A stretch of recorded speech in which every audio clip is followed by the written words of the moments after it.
I am. Okay, thank you. Do we have a canine representative tonight? All right, so let's just go ahead and get started. For the duration of the coronavirus health emergency, Village Hall is closed to the public and meetings are held with participants at remote locations, connecting to conferencing software provided by Zoom.us. Members of the public are invited to view meetings live using the Zoom client, which also allows them to raise their hand and contribute with voice and video when they're invited to do so during public portions of the meeting. So we will leave all members of the public, experts, applicants, etc., microphones muted until such time as your application is up, or we call for questions or comments from members of the public. At that point, just kind of raise your hand virtually, or we will unmute mics and you can participate. All right, so let's call the meeting to order, and we'll begin by stating the Pledge of Allegiance. I pledge allegiance To the flag United States of the of United States of America, and to To the the republic Republic for which it stands, one one nation, under under God, God, indivisible, indivisible, Liberty. with liberty and justice and for all. for all. Following statement is required by the Open Public Meeting Act. Adequate notice of this meeting has been provided by a posting on the bulletin board in the Village Hall, by mail to the Ridgewood News, the Record, and by submission to all persons entitled to same as provided by law, a schedule including date and time of this meeting. Please note that a curfew of 11 p.m. is strictly adhered to by the zoning board. No new matter will be started after 10:30 p.m. At 10 p.m., the chairman will make a determination, advise applicants as to whether they will be heard. If an applicant cannot be heard because of the lateness of the hour, the matter will be carried over to a future meeting to be determined by the board at 10 p.m. Roll call. Sergio Allegra, Here. Greg Brown, Gary Negritz, Here, Diana Rule, Here. John Pepetro, Here, Isaac Lebo, Matthew Bandel, Daniel Perlman. Okay, Next, we need to approve the minutes of July 28, 2020. We have a motion. I make a motion, Mr. Chairman, to accept the minutes of July 28th and August 11th as they were submitted to the board by the secretary. second, okay. Greg, let's see, Gary Negritz, yes, Diana Rule, Yes. John Pepetro, Yes, Chairman Allegra. Yes. Okay, Moving on. Now is the time for non-agenda items. Are there any board members who would like to make comments on matters not on the agenda this evening? Hearing none. No. Are there any members of the public who would like to make comments on matters not on the agenda?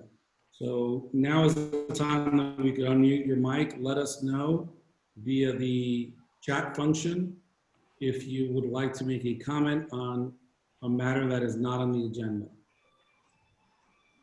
We have one person dialed in. I'm gonna call them in just to see if they have a comment now. Hello, 1231. Hello? No, I don't think they have a comment. I'm gonna take them back off. And we have one person raising their hand. Oh, Mr. Tierney? Please unmute. Yep. yourself. Hi. How are you? I'm a resident that's a neighbor of the 505 Fairway Road. So I assume I have my comments after the presentation for that. Is that how that works? Correct. So 505 Fairway Road, they will present their application. During the presentation, you will be allowed to question the applicant or the experts. And that's when we'll call for questions. And then after the presentation is over, you could make a comment. So either one, whichever you prefer. You do both. Okay. I'll wait for after the presentation. I appreciate that. Thank you. All right, thank you. Anyone else, Dylan? Nobody else is raising their hand. Okay. Good. So now we could move on to new business. Well, actually, let me make an announcement first. For those who are here for the Carol Marks, Gary Nicoletti matter, which is 485 Franklin Turnpike, block 4703, lot 22. That matter is being carried. It will now be heard on September 8th at Yes. 7:30 via Zoom. No additional notice required. So the Zoom link will be sent out prior to the meeting, and we'll be able to have you join them. So that's Marks and Nicoletti being carried. All right. All right, so first new order of business. This is the application of Janine Palladino Realty LLC. It's an application to substantially renovate and expand the home with the construction of a full second floor over the existing home and the construction of 2-story additions on each end of the home, which will result in a front yard setback on Fairway Road of 29.8 feet where 45 feet is required at 505 Fairway Road, block 3401, lot 15 in R2 zone. Who do we have this evening? Yes, good evening, Mr. Chairman. For the record, David L. Rutherford appearing on behalf of Jenny Palladino Realty LLC. I'm accompanied by Mr. Jenny. I believe he's also on the meeting at the moment. And also Cesar Padilla, our architect. And as we noted a moment ago, Mr. Tierney, who is an adjoining property owner, is also interested in this matter. To my knowledge, that's all that we have. Good evening, Mr. Rutherford. Good evening, Mr. Chairman. Just as a preliminary matter, I do understand that there are only 4 members this evening. At the moment, my client would like to proceed nonetheless. We understand that a tie vote is a denial. We understand that we would need 3 votes to be approved. We would like more, but we understand it's a holiday time. I spoke with Mr. Whitaker last week, and we said oftentimes folks that do land use work get a week or 2 off at the end of the summer. The Zoom meetings didn't really permit that this year, but it's the same sometimes issue with attendance. So there we go. But we're happy to be here. We'd like to present our application. If there are comments or things arise during the course of the presentation that might cause us to rethink that decision, we'll advise you. But for the moment, we'd like to proceed respectfully. I think it's a straightforward application. I think it's a very meritorious application, and we'd like to proceed and present our testimony and see where we go. So just very briefly, Mr. Chairman, this is an undersized corner lot. We're located on the northeast corner of the intersection of North Van Deen Avenue and Fairway Road. You can see from the plan that the property is about 200 feet deep along Fairway, but only 68 feet wide. It's improved with a 1.5-story single-family home with an interior garage access from Fairway Road. The narrow side of the lot is along North Van Deen, and the longer side is along Fairway. So I'll just note that the ordinance then says that the north side of the property, which is the side opposite the longer dimension, is the side yard with the 10-foot setback requirement. And the east side of the property, the side opposite, the shorter dimension, is the rear yard. And as a further curveball here, so to speak, as you noted, Mr. Chairman, because Fairway Road and North Van Deen are only 40-foot right-of-ways, the front yard setback is increased by 1/2 of the distance between the width of the right-of-way and 50 feet. So we have a 45-foot front yard setback here on both North Van Deen and on Fairway.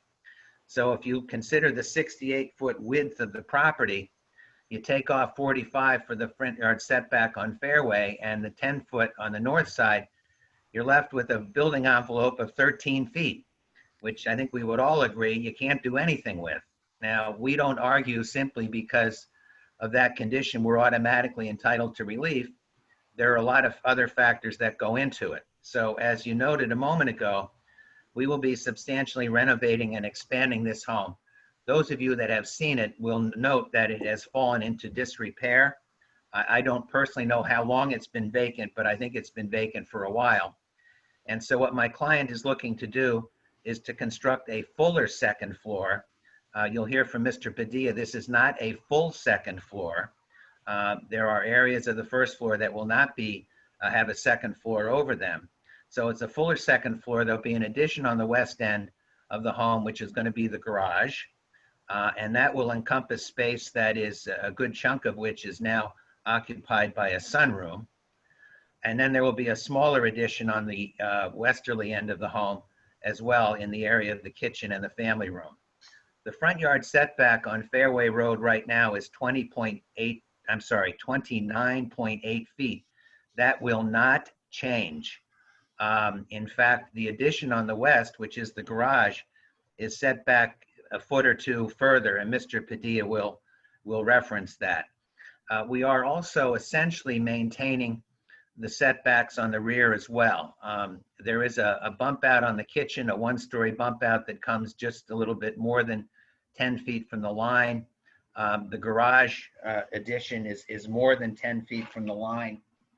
Actually, it's 15 feet. So all of those setbacks on the north, the side yard setback on the north, will comply with the ordinance, and essentially the existing setbacks are being maintained. The other thing to note, given the depth of the property, is that the existing setback on North Van Deen is 71.8 feet. And even with the construction of the addition on the west end of the home, will still be 59.2 feet, well in excess of the 45 feet as required. And the rear yard setback, that is the setback from the home to the east property line, will be 63.7 feet, which is more than 2 times the 30 feet that is required. So we're coming here not simply telling you that we have an undersized lot as to area and width. We're also telling you that we are presenting a plan that has been designed to kind of balance the requirements and the dictates of the ordinance with the needs of the applicant and actually the needs of the ultimate owners and occupants of the property, to have a home that kind of fits in with the neighborhood and is going to be functional and aesthetically pleasing. So I think you'll find, after you hear Mr. Padilla's testimony, that the project is reasonable in scope, the size and scale of the home fits the property, the design reflects the constraints of the property. On the west side, you'll hear in a moment that the house is no deeper than the depth of the garage, which enables a little bit more of a side yard setback on that end of the house. The existing setbacks are, for the most part, being maintained. And we're going to have a nice aesthetic improvement to not only to this property, but to the neighborhood. So our request legally is based upon section C1A, which relates to the shape and size of the property, and C1, and to a lesser extent, I'll say C1C, which speaks to the structures lawfully existing on the property. The front yard setback on Fairway Road exists and will not be exacerbated, obviously extended vertically to a certain extent, and then also horizontally. So sometimes the board is called upon, and the Lang case, I'm sure you've heard Mr. Whitaker talk about that, says that sometimes the board has to kind of engage in a balancing act and also to determine what is it that brings the applicant here. Is it the nature and extent of the improvements, or is it factors relating to the property? In this case, it's our position that it is indeed factors relating to the property, because great efforts have been made to construct a home that complies with all other parameters of the zoning ordinance. We comply with gross building area, coverage by above grade structures, coverage by improvements, building height, everything, but for really an inability to comply with the front yard setback on Fairway Road, as is evidenced by the fact that this home was constructed that way many years ago. So for that purpose, for that reason, I'm very pleased to present an application to you that I think is the epitome of what the drafters of the land use law had in mind when they drafted section 70C of the municipal land use law. So for purposes of the record, we have Mr. Padilla's plan. He's going to testify that in a moment. There is a copy of the survey that we provided upon which the plan was based. And then Mr. Jenny had taken a series of photographs. We'll refer to them briefly later. I'm sure you have all seen the property, and if you haven't, the photographs really tell the story. He'll comment very briefly on those photographs. So unless the board has any further questions or any questions of me, for that matter, I'm very happy to call Mr. Padilla as our first witness. Thank you. Mr. Padilla, he needs to be, Mr. Padilla. Yeah, Mr. Padilla, Yeah. is he on now? I see his box, but I don't see his face. No? I don't know why. Get on camera. Let me see. Hold on. Mr. Whitaker, Mr. Jenny can also join, can he not, by video as Yes, well? you can. Thank you. Yes. Yeah, man. Yeah, right. All right, he should have video now if he enables his video. Hard video. There we go. There we go. Mr. Padilla, if you would raise your right hand. Do you swear or affirm that the testimony you're about to give will be the truth and nothing but the truth? Yes, I do. Thank you. Thank you, Mr. Whitaker. Padilla, you've appeared before this zoning board in the past and were qualified as an expert witness in the past. Has anything changed in your licensing requirements since the last time you testified? No, it has not. So are there any questions by board members or members of the public as to Mr. Padilla's qualifications as a licensed architect in the state of New Jersey? There being none, he can be so qualified for this evening's purposes and render an expert opinion in that field. Please proceed. Thank you, Mr. Whitaker. Mr. Padilla, the board has in front of it a plan consisting of sheets A1 and A2. It's entitled Addition and Alterations to 505 Fairway Road, Ridgewood, NJ, and it's dated June 6, 2020. You prepared that plan, is that correct? That's correct. And it's also based upon a survey of the property prepared by Daniel Dunn, dated April 29th, 2020. Yes, that's correct. Okay, that's referred to in the lower right-hand corner of the first page of sheet A1. And just for the record, we also provided to the board a copy of that survey.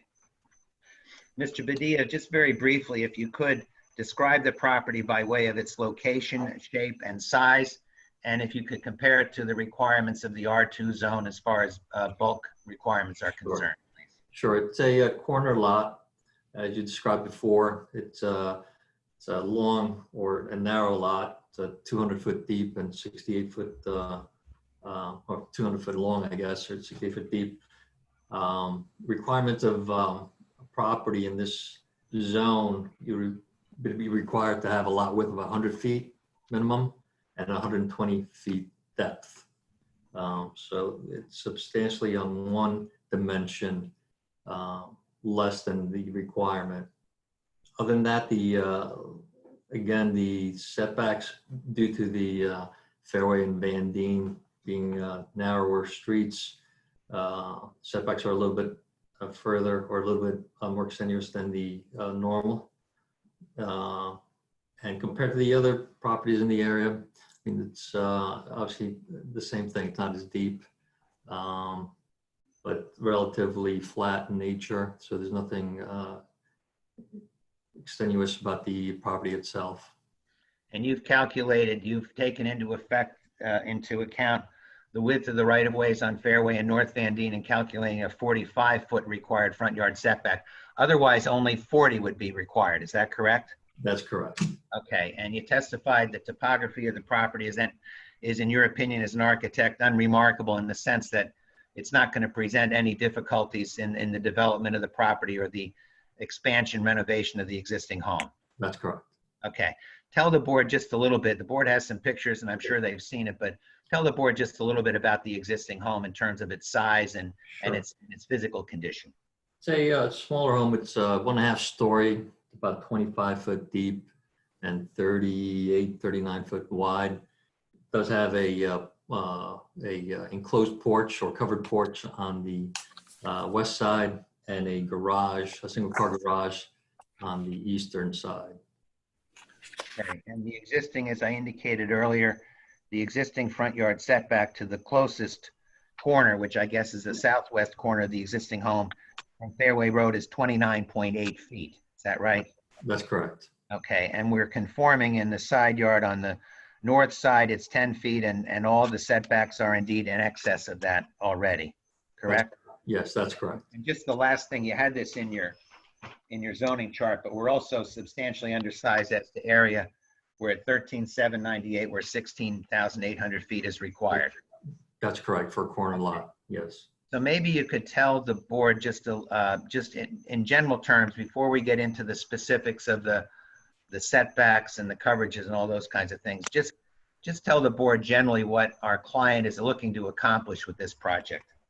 Looking to expand the home, obviously make it more reasonable by today's standards as far as size, bedroom count, the type of rooms that are there, as well as in keeping, I guess, with the area and the style of the homes in the area, something that's, not a two-story per se colonial, but something that is 2 stories, but there's some roof lines involved just to make it blend in more to the neighborhood, to the homes across the street. There's a Dutch colonial across the street. To the east, there's a lot more homes that are colonials and roof lines, Dutch colonials as well. So trying to keep it to the neighborhood. Okay, and you've designed the home, as I indicated in my opening. This home and the proposed development on the property complies with all of the coverage requirements of the ordinance. Is that correct? That's correct. And is it accurate to say that that was intentional on the part of our client? That, in other words, that you were charged with designing something that would comply with gross building area, coverage by above grade structures, as well as coverage by improvements? That's correct. As part of that process, is it accurate to say that the second floor that you've designed, as I indicated in my opening, does not extend over the entire first floor? There are roof areas, if you will, extending out on the first floor from the second floor. Yes, there are. Okay, so maybe following up on that, maybe you could walk the board just, briefly through the first and second floor of the home, and then point out to them your site plan in the lower right-hand corner of sheet A1. It shows pretty clearly what you're doing, but just walk through the first and second floor and walk through that, please. So if you're looking at the home from Fairway, what we have is we moved the garage to the left, to the western side. In order to do, one of the reasons to do that was just to have a yard basically on the, I guess what we're calling the rear yard for zoning purposes, even though the front of the home is really on Fairway. So it's really on the eastern side. So nevertheless, we have the garage on the left-hand side. The existing home, we expanded a little bit on the rear just to create a kitchen, but what you have is on the left-hand side is a living room, stairway in the middle, dining room on the right-hand side. And then towards the back, because of the depth, we don't have any additional room, but we create a mud room off of the garage, and then to the rear of the dining room, a kitchen. And then on the right-hand side where the garage used to be, we expanded that about 4 feet to the east, and we made a reasonable sized family room there. Now, you go upstairs, the same thing. We have basically a single loaded corridor there because of the depth of the property. So off the stair to the west, you have bedroom 1 first, and then the master bedroom with a master bath. So master bedroom suite, small walk-in closets, and then from the stairway to the east is bedroom number 2, and at the end, basically above the family room, is bedroom number 3, and a second bath and the laundry. And I know the board knows how to read a plan for sure, but the second floor plan on sheet A1, the lines that are outside, so to speak, of the floor plan itself are essentially the outline of the first floor. Is that right? That's correct. Yeah, and then referring to the site plan in the lower right-hand corner of sheet A1, the rear of the proposed garage is actually coincident with the rear of an existing sunroom and the rear of the existing home. Is that correct? That's correct. And that goes all along to the rear of the existing home, and the little bump out on the easterly end for the family room is also coincident with the rear of the existing home. That's correct. And they all comply with the side yard setback, the only bump out on the rear being the 1-story portion of the kitchen, which essentially, I guess, is perhaps where the sink is and countertop area, et cetera, looking out that window. That's correct. Okay. And then with respect to the, and then what's the width of the, what's the depth of the garage, please, on the easterly end of the property? It's 23 feet deep. And that's the full width of the full depth of the house at that point, correct? Correct. And what's the depth of the master bedroom on the second floor above the garage? Inside dimension is 17.8, so it's about the 18.4. Okay, so substantially less. In other words, so there will be roof structure, if you will, on either side of that master bedroom. And then the master bath is kind of tucked in under that gable at the end of the house. That's correct. We didn't make it a full, a full story looking addition at that point. It's Okay. all within the roof line. And with respect to the attic area, there's obviously no flight of stairs or anything going to the attic area, correct? Correct. And I assume access to that area will be by a set of pull-down stairs? That's correct. And you did not include any portion of the attic in your gross building area calculation, and that's because I assume no portion of the attic is more than 7 feet in height. That's correct. Okay, and the house will indeed comply with the height ordinance of the village. You're satisfied? Yes. Okay.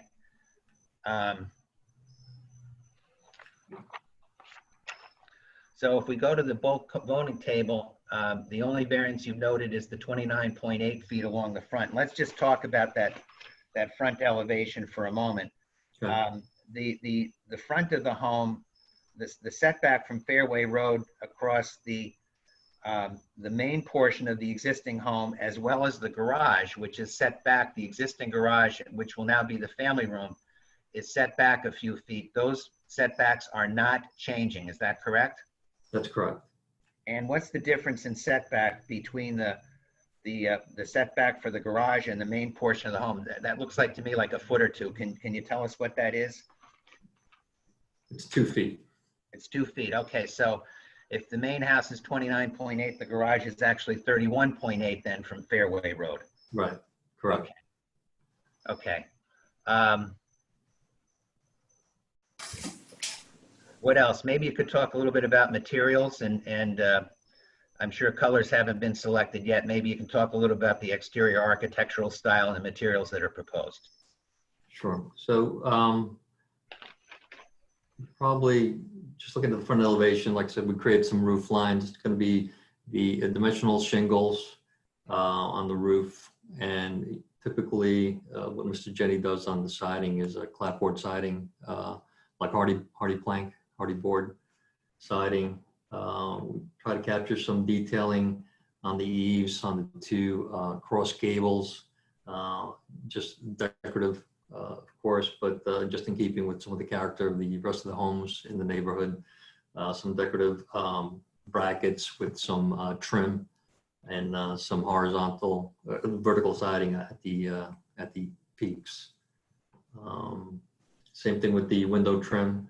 It's a large window trim, detailing to what's is more aesthetically pleasing and common to the area. And in your estimation as an architect, you're familiar with the homes in the neighborhood, which reflect, I think, a kind of a wide variety, if you will, of sizes, certainly. But in terms of the size and scale of this home, do you feel that it's going to fit in with the other homes in the neighborhood? Yes, I do. Yeah. And is there any, there's quite a distance between the easterly end of this home and the next adjoining house on Fairway Road. Do you feel that the setback that we're proposing, albeit that it already exists and we're not changing it, is that going to be disruptive in any way to an established streetscape along Fairway Road? Do you think any negative impact there? No, I don't believe so. Okay. There's no negative impact. Okay. I think that's all I would have, Mr. Chairman, for Mr. Padilla. Board members, questions of Mr. Padilla. Let's start with John Petro. Yes, thank you, Mr. Chairman. Mr.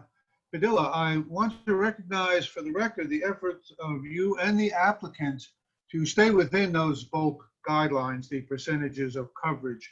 It's not a frequent occurrence, so when it is not only listed in the numbers, as well as attested to by the applicant and architect, it's worth noting for the record. I would like to see more of them. Thank you. But it is precisely that leaves me somewhat conflicted to approve this application. This is, given the land itself, the rectangular shape, long and narrow, the home is going to be that way. Looking at your page A2, drawings, the width and then the height of that house on the front, and even more so in the rear, is just large. And I was curious if you considered not having those ends go quite so tall, so you might reduce the overall height and width appearance to fairway. On the drawing, I see that the roof line just goes straight across pretty much most of it and then drops on the right side some. I was wondering if you considered not having those tall peaks in the corner to give less of a bulk appearance facing the street.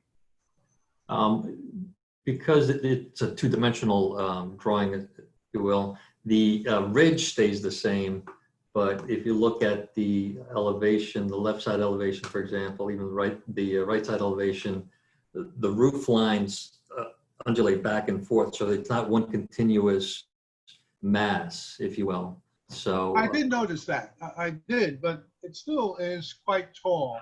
So I was curious if you considered making it less so. On well, the side, just on the side.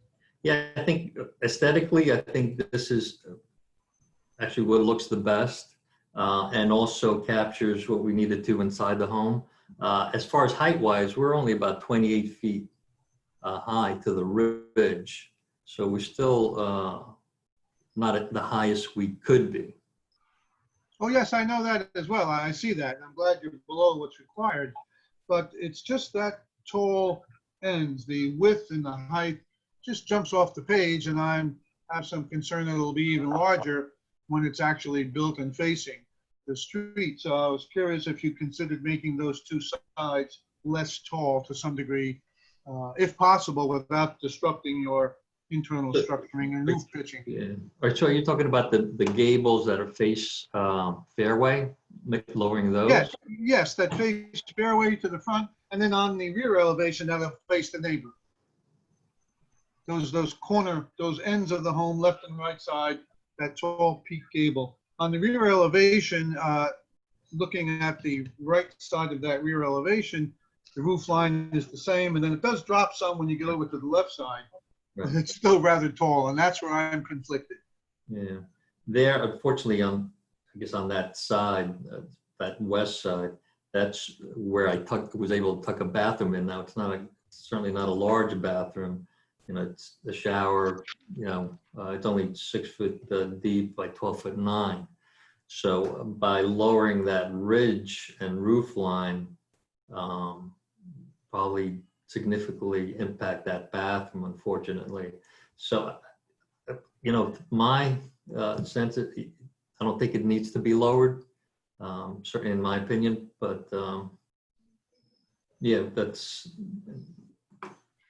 in keeping again with the character of the area, and I thought this would be the most attractive and aesthetically pleasing, rather than, I guess, lowering ridges, etc.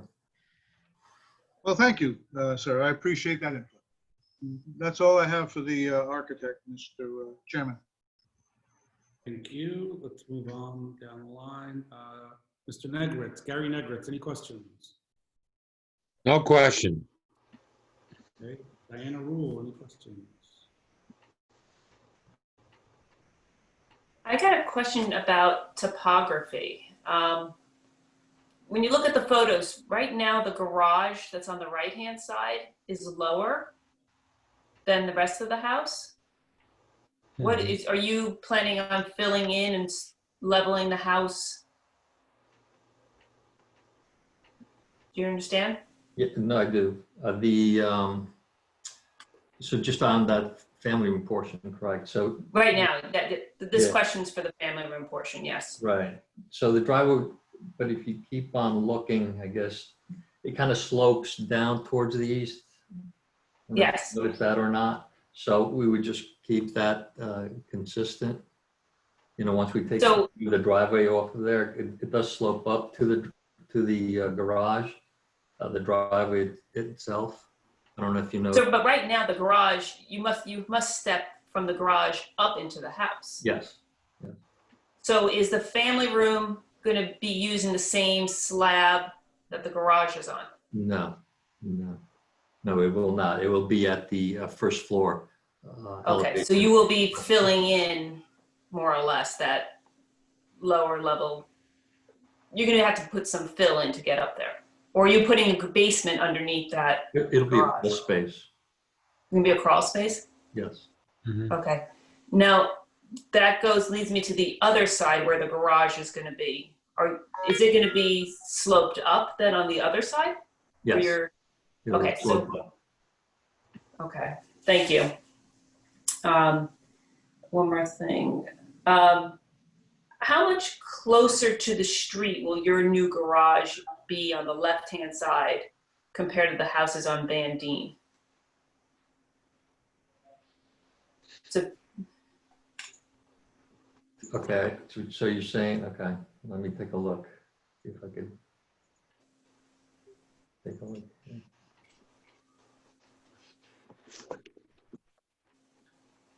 I don't have an overall, but I'm gonna see if I could. I can answer that if you would. I don't want to interrupt. I can answer. oh no, please. The survey shows that the existing setback, the North Van Deen Avenue from the sun porch, let me make sure I have it right, yes. From the sun porch is, and that's going to be removed to, make space for the garage, is 71.8 feet. And the proposed setback after this is done will be 59.2 feet. So we're 12 feet closer to the street, but we're more than 14 feet more than what is required by way of setback. Correct, but I was curious how much closer to Van Deen will that garage be now compared to the other houses on Van Deen? From a streetscape perspective. And I don't know if we had. I don't know the exact, numbers, but eyeballing it, I'm looking at just visual here from on Google. It would look like it would fall in line with this street line on Van Deen. Because I'm just looking at photo 4. And it looks like, and again, this is what's a little bit hard. I should have probably gone there and stepped and measured it myself, but I didn't. It looks like it's currently in line. It's not. That's what I'm trying to. Yeah, it's definitely not in line. My concern is your next door neighbor going to be coming out of the front door and looking at the back of your garage? No, I mean, obviously once he steps out, he will, but no, it seems like it's going to be pretty close to being in line with the rest of the Van, or at least with the neighbor. I don't know about well, it looks like the rest of Van Deen is the same as the neighbor. Yeah. Yeah, except for the corner, the northern corner, right across from the hospital, that house looks like it's even closer to Van Deen than the neighbors are. Yeah. But no, ours looks like it would be pretty close to being in line with that house. It's only a few feet. I'm not sure the picture that you're referring to, I don't have that with me, but just looking on Google Earth, my estimation that it's pretty close to being in line. Okay. We did not analyze that simply because we're nowhere near requiring a variance. I'm not suggesting it's not a proper question. I don't mean it that way, but. No, but that does play in. Needing a variance on North Van Deen. But it does play into the fact that you need the variance on Fairway. So do you put a 1-car garage or a 2-car garage? It was sort of the theory being, if you're going to exacerbate one on one side, do you exacerbate it less? It's just the thought. I just wanted to know what the numbers I were. understand. I will say that just advocating the 2-car garage is certainly desirable. I think we would all agree. Oh, I agree. That's why I just wanted to know what the numbers were. If you could tell me, that would have been helpful. I understand. Thank you. And one last question. This has come up recently in another. I'm curious as to which walls are exactly staying up versus being knocked down for a rebuild. The perimeter of the existing house, I guess it's 25 by 39 foot. That's pretty much staying intact until you get to the kitchen area where we're bumping it out. But the front of the house is also being changed a bit as well, right? Aren't you straightening it out? The the front of the house, we're only straightening out on the second floor. So it'll be a cantilever. Yes, correct. Okay. Yeah, on the first floor, yeah, if you look at the plans, anything that's not filled in or pochade is the wall that's staying. So that was back to my question with the family room. Mhm. So those walls, you're showing that they're staying to the family room, but you're not, those aren't staying if you're Well, making everything level. yeah, I guess you could go either way, because we could extend it up, but more than likely, I mean, Mr. Jenny would probably be better to answer that. More than likely, it'd probably be easier to take them down. If we have in the past created a crawl space, made a floor basically level with the existing part of the house and created a crawl space with within the existing framing. In this case, it may be easier to reframe those two walls, the old garage walls, that back wall in particular. Bruce, I just want to prevent what we had a case last time where the walls couldn't support the second story. So, Mr. Padilla, the approach here is that your analysis and review of what's there now, the walls will support a second story, and you're not going to have to cut everything down to foundation. Is that what I understand? That's correct. Okay, thank you. Mrs. Rutherford, additional witnesses? Sorry, Mr. Chairman, sorry. Let's see, sorry, I'm muted. Can you hear me? Oh, yes, now I can. Thank you. Yeah, just to speak to that last exchange just for a moment. In my opening, I did refer to section C1A relating to the substandard and significantly substandard width of this property. And I did note that to a lesser extent, we're requiring to C1C. So while I certainly understand and respect the board's concern, and we're certainly going to abide by what Mr. Padilla just said, even if there wasn't anything there, I probably, quite honestly, would be making the same arguments this evening. But the idea is to, as Mr. Padilla just indicated, to use as much of the existing home as possible. I'm sensitive to that issue. I know it's arisen before this board. It's arisen before some of the boards that I represent as well. So I'm sensitive to that issue. The only other witness I'd have, Mr. Chairman, is Mr. Jenny. Just very briefly, I think for maybe really only 2 or 3 items, if he could be sworn. Do we have any questions first? Oh, I'm sorry. Excuse me. I'm sorry. Questions of the architect, Mr. Padilla, by members of the public? I have a question for the architect. Bruce. Go ahead. All right, I'm looking at your drawings in relation to the question that John raised. And when I look at the left elevation on A2, I see a dotted line in there. Yes. Is that the outline of the living space that's contained in that zone? Yes, that's correct. That's the bathroom. So it would be very difficult to change the pitch of that roof to bring it down. Correct. Currently, if you see, that's a good point. If you see that dotted line, we're already encroaching a little bit on the ceiling line of the master bath. Now, on the right elevation, what is in that space, if you will? That's just attic space. There's no room there. All right, so there it might be possible to modify the pitch of that roof a little? I mean, you don't want to have it look stupid, but... Yeah, that's the issue. We're carrying this pitch of the roof both on the left and throughout the front of the house. The roof that sits between the first and second floor, the same pitch all the way around. If we change the pitch on the right-hand side to be something different, it would look odd, in my opinion. Okay, thank you. Thank you. Are there any members of the public who have questions for the architect? So I have. Mr. Kearney has comments, but are there anyone who has a question? I don't show any. Next witness. Mr. Jenny, please. Mr. Jenny, is he on? Yes, He's here. yes, I'm here. Raise your right hand. Do you swear or affirm that the testimony you're about to give will be the truth and nothing but the truth? I do. Thank you. Please state your name and address for the record.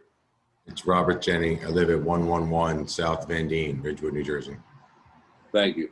Please proceed, Mr. Rutherford. Yeah, Mr. Jenny, just very quickly, you took the photographs that we provided to the board secretary and the board has reviewed this evening. Is that correct? That's correct. They were taken about 2 weeks ago and they accurately depict what they purport to portray, as they say. Is that correct? That's correct. Okay, and I know a moment ago, Mr. Padilla had referred to you to just perhaps make a comment as to Ms. Rule's question with respect to the family room, the crawl space, and the preservation of those walls and how that would be accomplished. I thought maybe you might want to address that just for a moment.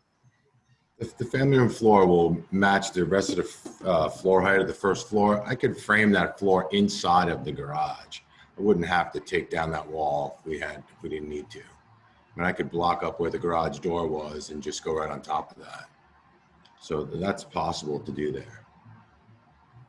Okay, good. I'm not sure I totally understand that, but Ms. Rule, I think does. So I think I got it. Okay. That's fine.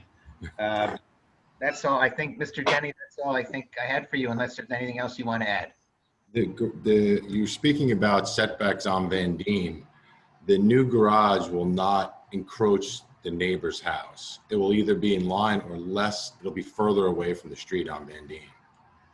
Okay, and that's the neighbor, just to be clear, that's To the the neighbor left. to the north, That's correct?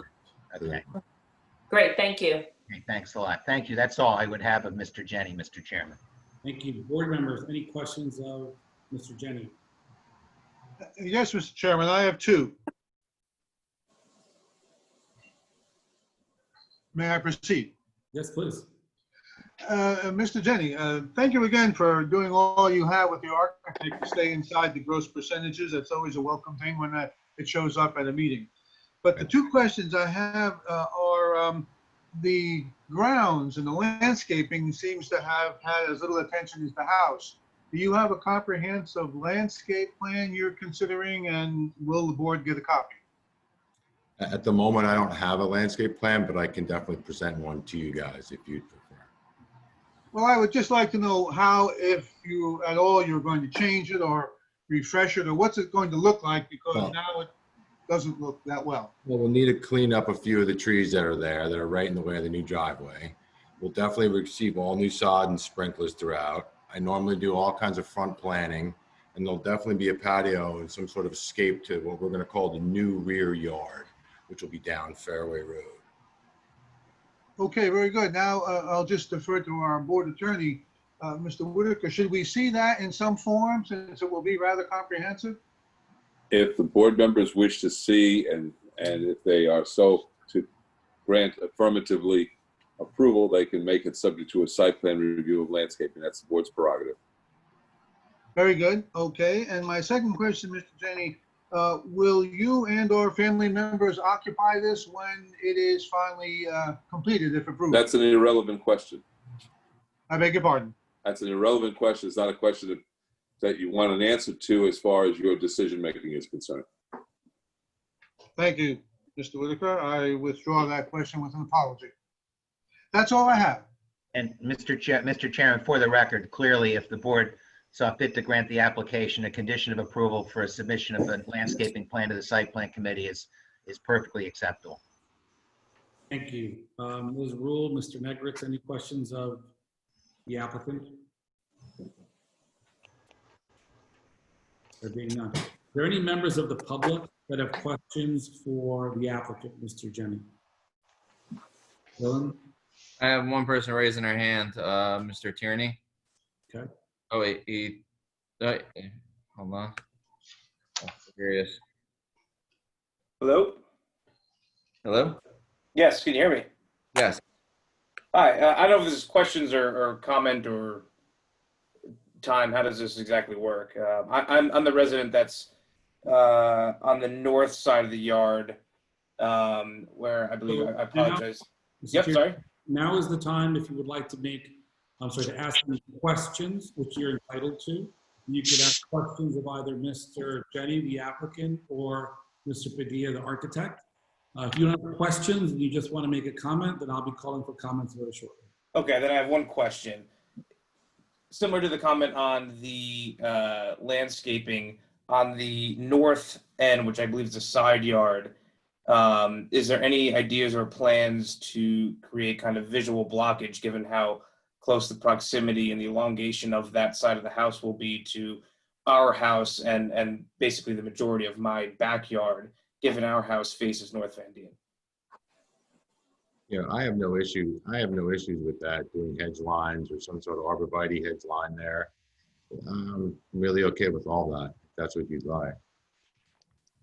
And similarly, one more question, follow up on landscape. There's 2 or 3 fairly large trees. I think maybe I own one and now your property owns another. I'm assuming your indication is to take those down given the dimensions and the increase of the house. Is that a likely scenario that those trees will come down? I would assume so, due to the volume of the new house. If it overhangs it or encroaches near it, we'll definitely need to. And then a 2A on that one. I think one of the trees is mine, but I do think it's a big tree, and a fair amount of that tree hangs over your property. Is that a scenario where if I say it doesn't come down, you take it down, what's over your hanging to your property, or you want to take down my tree free of charge there? Normally, we'd clean up the limbs that are hanging over unless we work something. Okay, we'll talk about that one. Okay, thank you. Rutherford, additional witnesses? I have no more witnesses, Mr. Chairman. Thank you.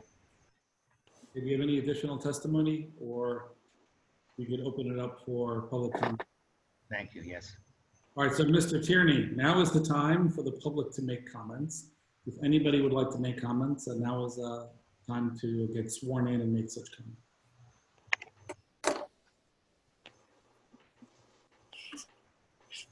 I'm not showing anybody raising their hands to make comments. Mr. Tierney, you want to make a comment as well? Oh, here he is. All right. Okay. Okay, I think I'm back on. So thanks for the comprehensive walkthrough to the architect, Mr. Jenny, and Mr. Padilla. I agree that the house is, I moved here from a couple of blocks away a year ago, and it's been a dilapidated house for a long time. So Stop for a moment. Yeah. If you're going to make comments, the rules are you have to be sworn in for that. It's the state rule. So okay, go for it. Just raise your right hand. Do you swear affirm the testimony about to give you the truth and nothing but the truth? Yes, I do. Thank you. Now proceed. So I appreciate the details today. I agree the house is dilapidated. I'm looking forward to seeing a better house in there for the betterment of the neighborhood. I guess my main concern with the design is the north and the west side. The north being, and I believe Diana, I apologize, I don't know your last name. I just see Diana on the Zoom here. But how far forward on the north side the house will go, given that's going to be a 2-car garage and then the master above it and encroaching kind of on the air and space of what will be the front of my house facing North Van Dien.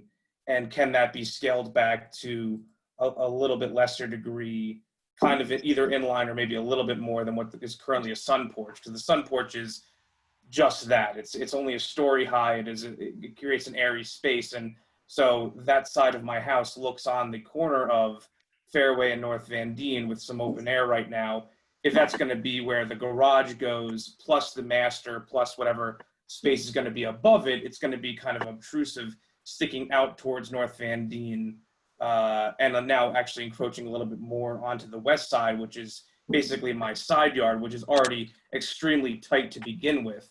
I believe right now it's 15.5 feet. It's now pushing 10 feet in the new designed plans. That would be kind of my first comment. My second comment would be, which is now the west side, which is my side yard, and then the duration of my backyard all the way through. Again, we're tight as it is to a smaller 1.5-story house. This is now going to be a 2-story plus house, and you're going from 12 to 15 feet between my property line and what the current residence has in terms of walls, to now pushing either 12 or 10.5 feet. So you're taking a very skinny side yard to an even skinnier situation where they're going to come much closer to me. I get it. It's only, we're talking about feet, but we only have feet to deal with. And then the third thing is just the height of the house going all the way through to the new patio. I kind of understand a modern house needs that type of height, needs the attic. I would have liked to see this design come a little bit more south and east, given how large you have on what I would call the rear setback, then going closer to me when there's very little space on the west side, and pushing it north to Van Dien, where the now new two-story garage is going to be, where the current sunroom is. And I get that the architectural plans are saying, well, they want to do this because they want to create a nice yard, which is going to be on Fairway and the basically south side, if you will. There's plenty of room there, and they want to make that nice with the new patio, and that's where the family would reside and spend most of their time. But I'd rather see them take up a little bit more square footage in that yard and not get even closer to me on the west side, nor push upon the North Van Dien up and out from where the current sunroom is. Thank you. Mr. Rutherford, give your client or architect a chance to respond to any of the concerns, Mr. Tierney? Mr. Padilla, he's still here, right? Mr. Padilla, perhaps you can respond to some of Mr. Tierney's concerns from a moment ago. Again, we're not going any closer than we are. Certainly beyond, on the garage side, I'm talking about the west side, beyond the required 10-foot setback. So we are further away.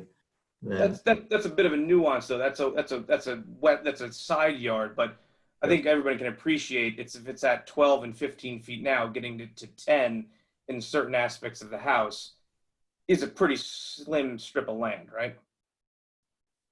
That's what the code permits, though. So the record's clear. There's no variance being requested for that. No, but I'm requesting an appreciation for air and space encroachment on that side of the house, which is the side and the duration of my backyard. The other thing is to note is that, that garage is your side yard. It's the side of your house. So it's not encroaching on your rear yard per se. Well, no, just respectfully disagree. That is all of my rear yard, right? The new garage side? No, that's your front yard. No, I'm sorry. I'm talking about the west side. The west side, yeah, the additional, I guess, 4 feet that we're adding on the existing garage, correct? On the existing garage side. So yeah, it's a 4-foot addition that we're adding on to that section. No matter what, even if we flipped it around, let's say put the garage, left the garage on that side, yeah, that still would be, considered, I guess, the rear yard for us. It's just flow of or pattern of the home, and it's best to have the garage basically on the west side as opposed to on the east side. Right, and the east side, you said you have enough room because the front setback is 45 feet, correct? And I believe the ordinance calls for a minimum of 40 feet. I would have rather seen you use that 5 feet up in the front facing Fairway than coming close to what is already 12 or 15 feet on the west So side. we don't actually have enough room. The setback there is 45 feet, and we're way into that setback, the existing garage, existing houses. So therefore, this portion of the house is still way within. We wouldn't be able to come. Either way, you need a variance, correct? Even with the current, or if you use them 4 to 5 feet. Yeah. So if you need the variance, you need the variance. I'd rather see you eat a couple feet up in the front facing Fairway than getting from 15 to 12 feet in current structure down to 10 and a half at the tightest in your proposal on the west side. Oh, I see what you're saying. You're talking about the kitchen then. Yeah, if we did that, then we would shift the entire, I guess, front portion of the home front, which would be encroaching even further than the 30 feet that we're showing now. I'm not sure how the board would, I think the board would probably feel worse about that, encroaching more to the front setback that you're already on. And that's an opinion, but you think that would be because you're getting closer to the street Fairway as opposed to tightening up on the side and backyard of myself at 10 feet? And that's an opinion, I would say. That's what he's testifying to. That's his opinion. And mine Board was members, maybe, board members understand that. right.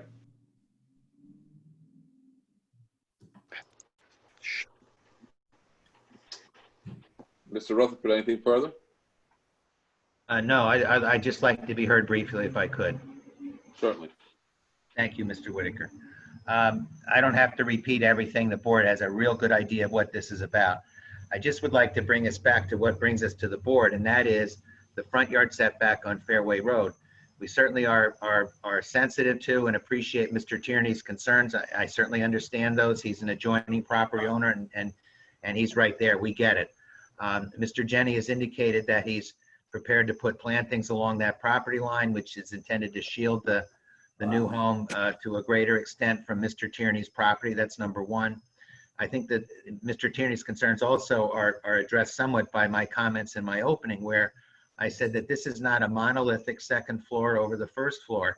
That's a very small bathroom on that end. It's tucked under the eave.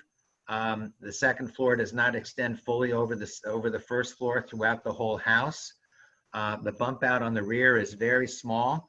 The setback to the garage, the proposed garage, is over 15 feet, which is more than the side yard setback for the porch that's already there. I think the porch is 12.6 and the garage is 15. Now I realize that's only 3 feet, but it's 3 feet. You know, we're talking about a 68-foot wide lot, so it's not insignificant.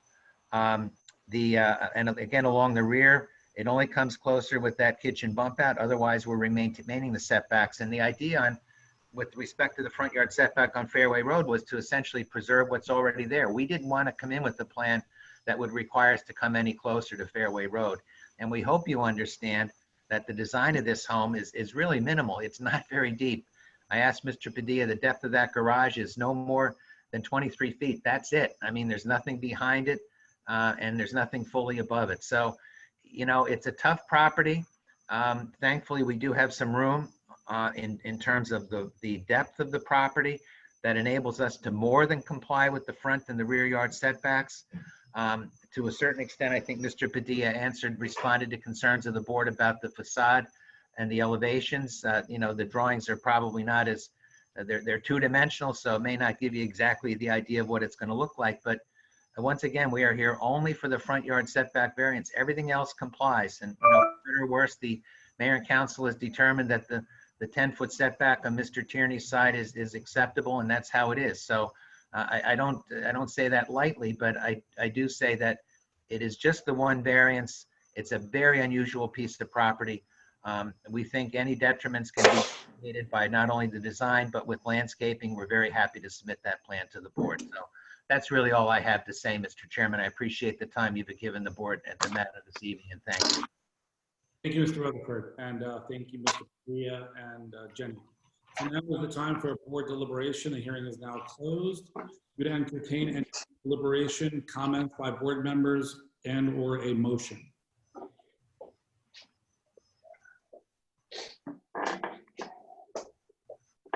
My only concern is the streetscape coming down North Van Deen. I understand, Mr. Rutherford, what you're saying, but however, that Fairway, you're asking for a front yard variance for Fairway. To me, keeping that streetscape on North Van Deen does impact your Fairway variance. So I just would like to know more details personally, if it would be going beyond the front of the neighboring house. And I don't know if anyone else feels the same way, but that to me is my concern. We can certainly. Go ahead. I just, since we closed the hearing, I don't know. I appreciate that. I thank you. I understand. Bruce, can we stipulate in if we were to vote and approve the application, could we, because they're going to come back with at least a site plan, it sounds like, site plan review with the landscaping, could we make it also conditional that it does not, that side on Van Deen does not go beyond the property line of the neighbor to the north? Well, I think Mr. Rutherford would concur that it would be better to provide that information to the board. If that's where the board is, Mr. Rutherford may want to hold this in abeyance, submit a landscape plan, and also take that measurement with the streetscape that's been raised before the board does any further deliberations. But I'll leave that up to Mr. Rutherford. Yes, and Mr. Chairman, I'm sensitive to hearing from applicants' attorneys when the board has started deliberation. I understand that. But yes, I think that and I understand that it's a matter of concern, and I do not minimize it in it by any means. But so I think, yes, we would be prepared to address that issue. Carrying the matter would enable us to not only do a more detailed landscape plan, but would also enable us to directly address the exact question that we've had in terms of how does our proposed setback compare with the other setbacks of the home on that side of North Van Deen. So yes, we're very happy to provide that information. Okay, I don't have any additional issues, but I want to make sure that if Mr. Pepitro or Negritz have anything for you to consider as you're revising your materials, that they do so now. Well, Mr. Chairman, I would like to see that landscape plan and a little more detail on the issue that, as Rule mentioned, would also be interesting. So I'm agreeable to postponing and letting Mr. Rutherford gather that additional information for us. Okay, Gary, anything else? No, I think everything was quite clear and well presented. All right, thank you. So Mr. Rutherford, we'll just get a date that's agreeable. Jane, what's available?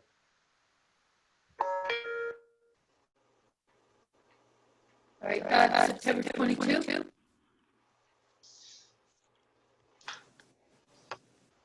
That sound like September 22nd, is that right? Mr. Rutherford? That's fine. Yes, yeah, well, yeah, 2 weeks is hardly never enough. So I think that's reasonable. Thank you. Okay, very good. So the matter is going to be carried without any further notice required until September 22nd, 7:30 p.m. via Zoom. All right, thank you. Okay. Thank you. And to the extent the board needs an extension of time, it is granted through September 22nd, Mr. Chairman. Yes.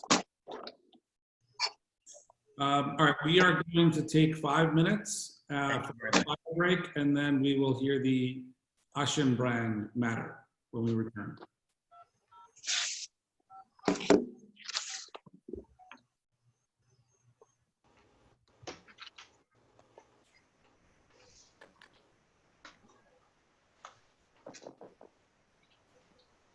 Right.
Okay, is everyone back? Let's take a roll call. Yes, I'm here.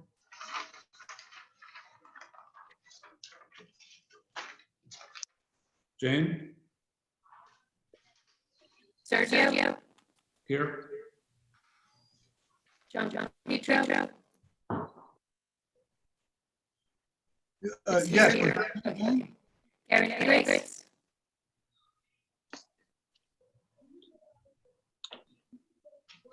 Gary, okay, Diana. Yes, here. Okay. And then we see Mr. Neckers. Okay. So the meeting is called back to order, and we will now proceed with the matter of Evan and Bonnie Aschenbrand. This is an application to permit the construction of a 1-story and 2-story additions, attached garage, widening of the driveway, which will result in a side yard setback of 2 feet, where 10 feet is required, combined side yard setback of 21.57 feet, where 23.1 feet is required, a rear yard setback of 25.85 feet, where 30 feet is required. Coverage by above grade structures of 20.5%, where 20% is permitted. Gross building area of 36.8%, where 35% is permitted. And a driveway width of 18 feet, where 14 feet is permitted at 422 Berkshire Road, Block 4505, Lot 27, in an R2 zone. Dylan, who do we have this evening? I'm Rocco Orlandozon. I'm the architect. Good evening, Mr. Orlando. Is anyone else going to be testifying this evening? Hi. Bonnie and Evan Aschenbrand are also on the call. So they're not going to testify, but they're there if you have any questions or any comments for them. If they have to give answers, we'll have them sworn at that point. Okay. Rocco, can you go on to camera? Let me see how to do that. Yeah, let's see. I can make that happen. Hold on 1 second. So the switch is permission and. Okay, you should be able to activate your camera now. Okay.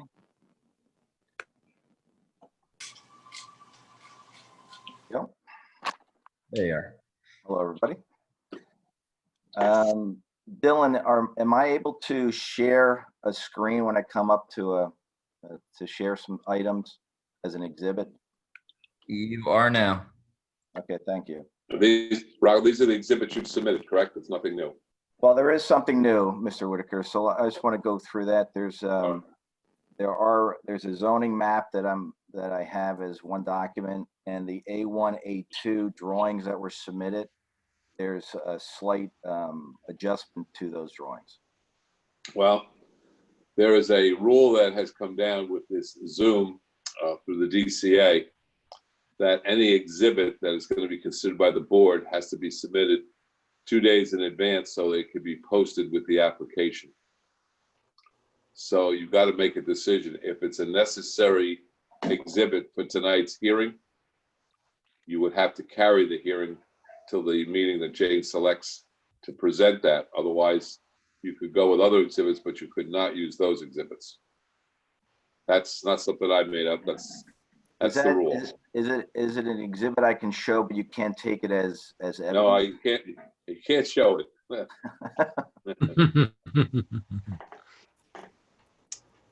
This is fairly frequent. We find that an applicant or a member of the public wants to bring something forward and say, "Hey, I've got this picture." You know, I've had an situation where a member of the public wanted to show what their backyard looked like after a storm that happened yesterday, and wanted to show the flooding conditions. They had photos. We had to carry the meeting until, not in this town, another town, carry the meeting until everybody can have that posted. So if you think it's an integral part of your application, I would recommend that you consider carrying it till you have the whole application. That would be up to you, though.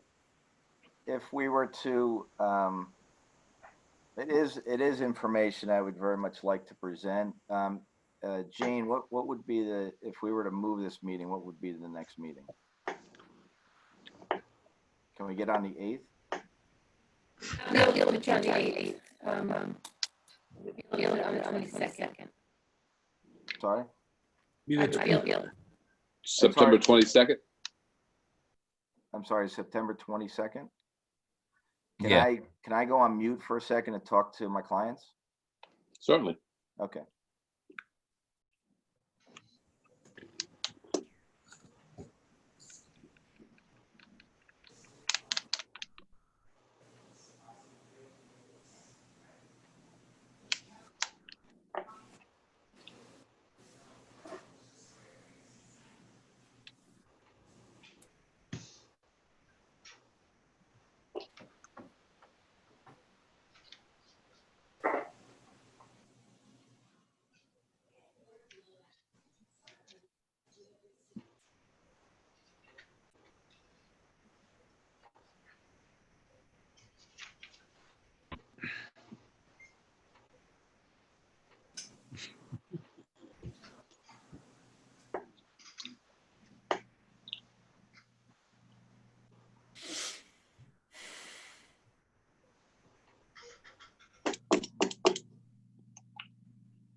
Okay, sorry for the delay. So I think I can go through what we have. The information that was going to be presented was going to just clarify some information that was on the drawings. It doesn't in any way change what's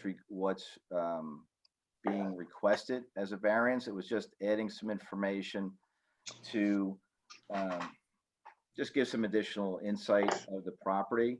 I do have one question, because you mentioned about the additional information.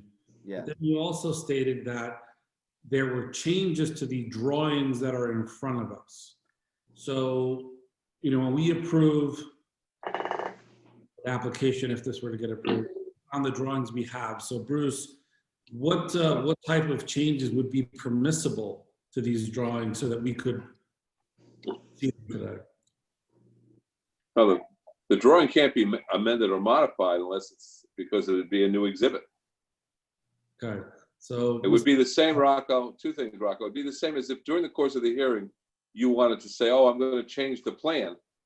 Then we would say, you come back to the next meeting, submit your changed plan 10 days in advance of the hearing. That's the rule that still exists. And you also need to consider, you've got 4 board members here tonight. I guess you heard Mr. Rutherford say. I did. Tie is a no. Is Bonnie, let me go back to the clients one more time. All right, give me 2 seconds. All right. Certainly. Thank you.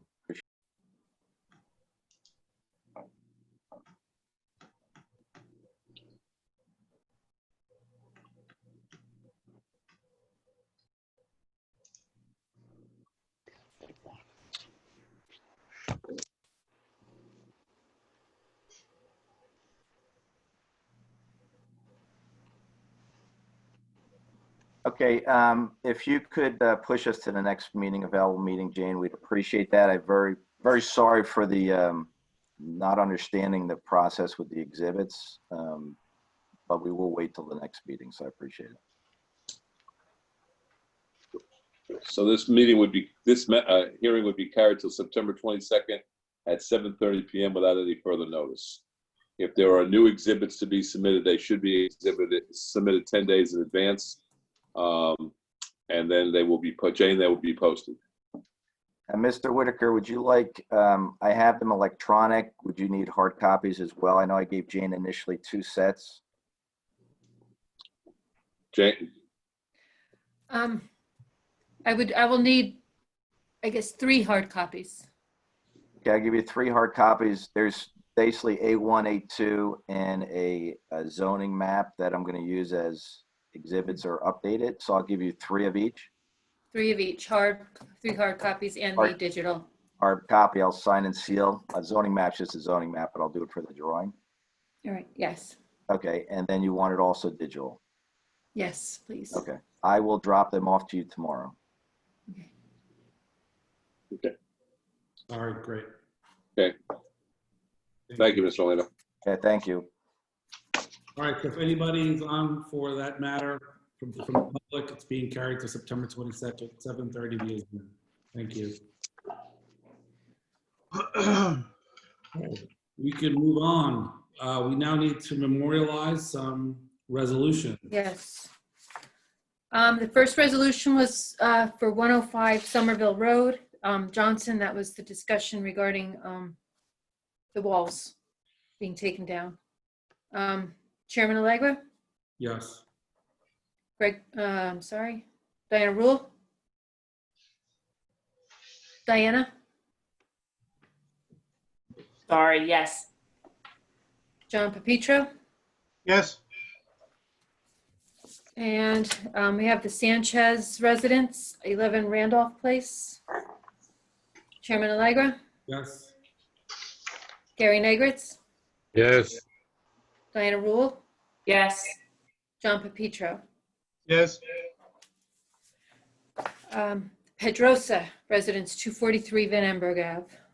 Chairman Allegra, Yes. Gary Negritz, yes, Diana Rule, Yes. and the Ogilvy DeMayo residence, 326 Grandview Circle. Chairman Allegra, Yes.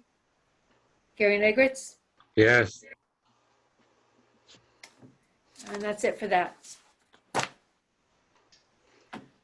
Okay, so now we're going to move on to discussion item. This is a site plan committee review of the modified site plan for the Stackle Rod application, which is 334 South Broad Street, lot 3905, lot 23. So we had sent around some materials, and I believe the site plan committee has reviewed them. So we're going to open it up to members of the site plan committee to discuss. So I had sent this one to John and to Diana and to Greg because Gary was not present for that application originally. And I know Greg did send me a comment and John sent me a comment. I don't know if Diana had a chance to review it. I did, and I'm okay with the way that it was presented. Right. And Greg was too. All right. So there's no resolution yet on this. I was not doing a resolution until I could recite a plan with a date, et cetera. So I have to do a resolution for this.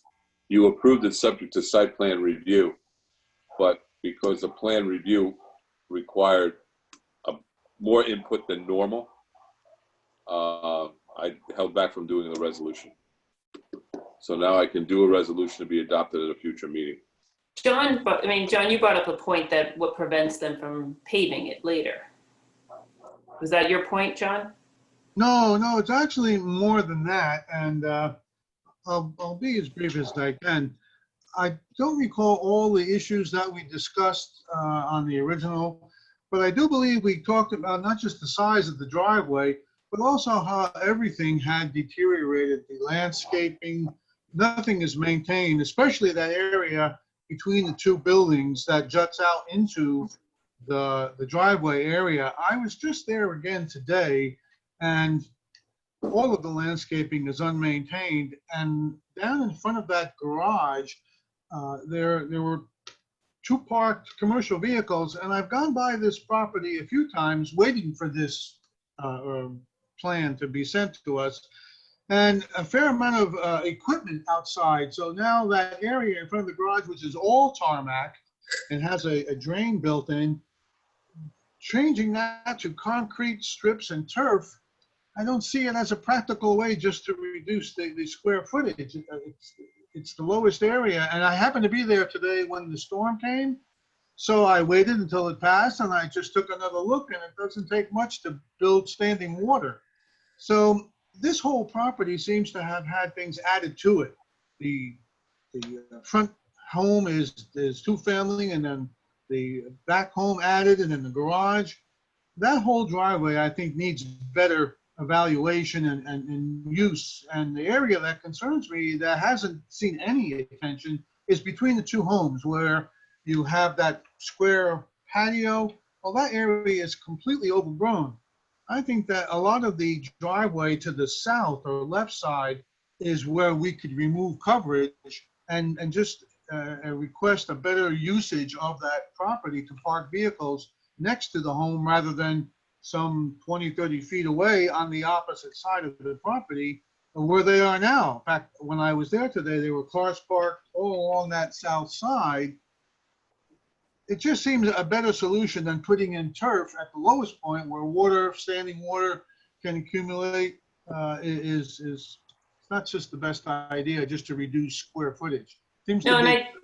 I think you're right. You refreshed my recollection a bit, and I appreciate that, John. I remember from the meeting that we wanted them to remove macadam further, not back where they're talking about it. That was not the Right. discussion. Exactly. That was practical because it was a low area. There was already a catch basin. And that garage, it appears to have more than just private or personal use. I wonder if some commercial activity is being brought back there. Can we request some information on that, Bruce? You're on mute. The site plan review committee needs more information, and they want to bring it back to the board for more consideration concerning to the site plan aspects. By all means, let me contact Mr. Rutherford and tell him to schedule this with his engineer to come before us. It doesn't have to be noticed again because you're just looking at the site plan considerations, but you can review those aspects. I mean, this matter has gone on for an awful long time. It has been not properly attended to by the applicant. I have advised Mr. Rutherford that I wasn't doing a resolution until we had this information, and it should have been coming in a quicker time frame, and the applicant just hasn't abided by requests. So why don't we have him come back in? And that's why I held back on granting a report and approval. You know, doing it in a resolution form. Makes sense. There's a history here. There's a history here some of the board members probably are aware of. Hmm. The first time around, years ago. Yeah. Years ago. Yep. No, but I agree, John. Thank you for refreshing my recollection. There was much more discussion about this. Okay, Right. yeah, yes, sure. I'll direct a letter over to Mr. Rutherford, and Jane, I'll have him contact you for purposes of when he should come to deal with it at the end of a meeting. Okay.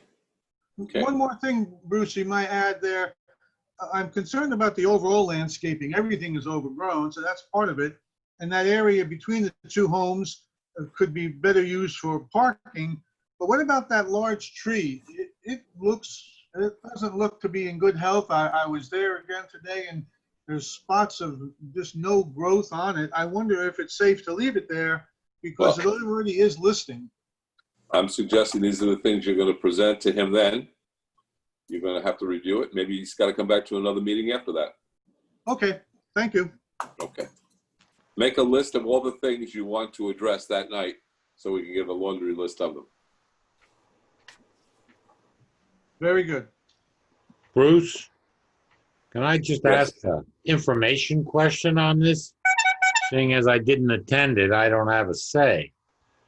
But I'm curious, would the request be limited to the issues that were raised in the January meeting? Or is it possible for the site committee to expand that scope? No, it's the site committee is to look at the site plan aspects of it. Nothing to do with the uses. Now, I'm not talking about the uses, but if we asked for a site plan, there must have been some issues raised by the board, no? Yes? Yeah, because the site plan was deficient. We said, I'm looking at my notes now. This goes, just look. It goes back to February the 11th. Chris, didn't they have to reduce the? They had to do a reduction. We Yeah. wanted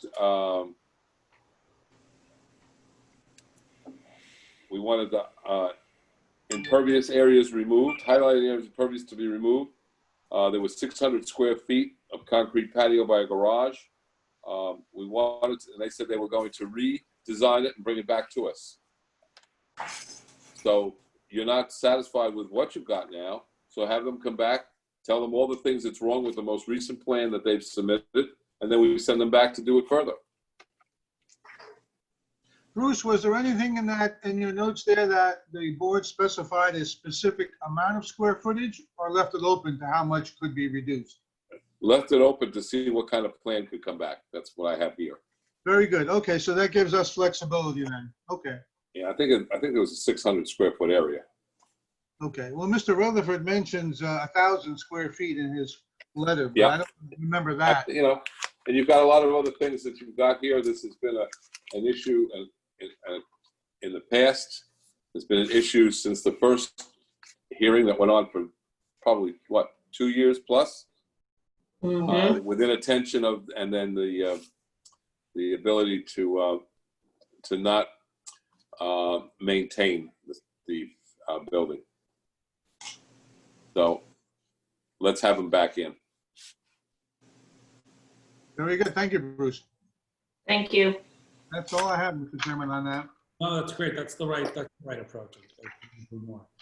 All right, unless there's any comments by board members for any additional discussion, we could take a motion to adjourn.